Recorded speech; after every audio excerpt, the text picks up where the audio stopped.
Indian ദേശീയതയുടെ ഭാഗമെന്ന് അവകാശപ്പെടുന്ന ബി.ജെ.പിയുടെ പ്രത്യയശാസ്ത്രത്തിൽ ഹിന്ദുത്വത്തിനൊപ്പം തീവ്രദേശീയതയും അവിഭാജ്യ ഘടകമായിരുന്നു. പാർട്ടി രൂപീകരണ നാളിൽ ഉയർത്തിപ്പെട്ട അതിർത്തിയിലെ അഭയാർത്ഥി പ്രശ്നവും ജനസംഘകാലം മുതൽ കശ്മീർ പ്രശ്നത്തിൽ തുടരുന്ന നിലപാടുകളും ഇതിന്റെ നേർസാക്ഷ്യങ്ങളാണ്. എന്നാൽ കുടം തുറന്നുവിട്ട തീവ്രദേശീയത ഇപ്പോൾ ബി.ജെ.പിയെ തിരിഞ്ഞുകൊത്തുന്നു. പത്താൻകോട്ടെ ഭീകരാക്രമണത്തിന് ശേഷം ഉറിയിലെ സൈനിക ക്യാമ്പും ആക്രമിക്കപ്പെട്ടതോടെ പാകിസ്ഥാന് തിരിച്ചടി നൽകണമെന്നാണ് പാർട്ടിയിലെയും പരിവാർ സംഘടനകളിലെയും ഭൂരിപക്ഷ വികാരം.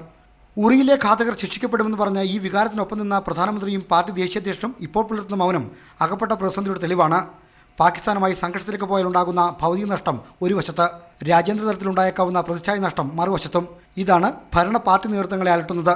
സഞ്ചാരി എന്ന പ്രതിപക്ഷ വിമർശനം നേരിട്ട് കെട്ടിപ്പടുത്തതാണ് മോദിയുടെ രാജ്യാന്തര പ്രതിച്ഛായ. അത് യുദ്ധം കൊണ്ടുപോകുന്നത് നേതൃത്വത്തിന് ആലോചിക്കാനേ ആവുന്നില്ല. ഇതുകൊണ്ടാണ് കശ്മീർ വിഷയത്തിലെ പ്രത്യേക പ്രമേയ നീക്കത്തിൽ നിന്ന് പിന്മാറിയത്. കശ്മീരിലെ സാഹചര്യം സംബന്ധിച്ച് വിദേശകാര്യമന്ത്രി സുഷമ സ്വരാജ് നടത്തുന്ന വിശദീകരണത്തിലൂടെ ദേശീയ കൗൺസിലെ വികാരം ശമിപ്പിക്കാനാണ് ഇപ്പോഴത്തെ ശ്രമം. സുസ്ഥിര ഭരണം വാഗ്ദാനം ചെയ്ത് അധികാരത്തിലേറിയവർക്ക് എന്തുകൊണ്ട് കശ്മീരിൽ സമാധാനം ഉറപ്പാക്കാൻ കഴിയുന്നില്ല എന്ന ചോദ്യത്തിനും ദേശീയ കൗൺസിൽ ഉത്തരം പറയേണ്ടതുണ്ട്. കോഴിക്കോട് നിന്ന് ആർ ശ്രീജിത്ത്, മാതൃഭൂമി ന്യൂസ്.